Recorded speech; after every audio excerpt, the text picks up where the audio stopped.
বিপিএলে চিটাগাং কিংসের শুভেচ্ছা দূত ও মেন্টর হিসেবে চুক্তির পুরো অর্থ না পেয়ে এবং বারবার চেষ্টা করেও দলের কর্ণধারের কাছে থেকে কোনো সাড়া না পেয়ে বিসিবির দ্বারস্থ হয়েছেন শাহিদ আফ্রিদি। বিসিবির সভাপতি ফারুক আহমেদকে ইমেল করে সহায়তা চেয়েছেন তিনি। এতেও কাজ না হলে প্রয়োজনে দুই দেশের প্রধানের কাছেও চিঠি লিখবেন বলে জানিয়েছেন পাকিস্তানের সাবেক এই অধিনায়ক। এবারের বিপিএলে নানা দলের ক্রিকেটারদের পারিশ্রমিক এখনও বাকি রয়ে যাওয়ার অভিযোগ আছে। এর মধ্যেই গুরুতর অভিযোগ তুললেন আফ্রিদির মতো তারকা।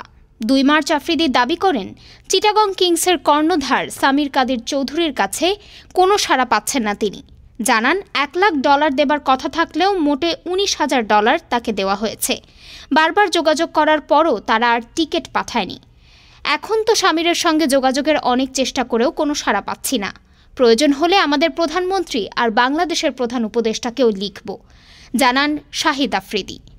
চিটাগাং কিংসের কর্ণধার সামির কাদের চৌধুরীর সঙ্গে যোগাযোগ করা হলে পুরো পারিশ্রমিক না দেওয়ার ব্যাপারটি স্বীকার করেন তিনি। বলেন, পারিশ্রমিক পরিশোধে এত তাড়ার কিছুই দেখছি না। ডেস্ক রিপোর্ট, আজ বার্তা, ঢাকা।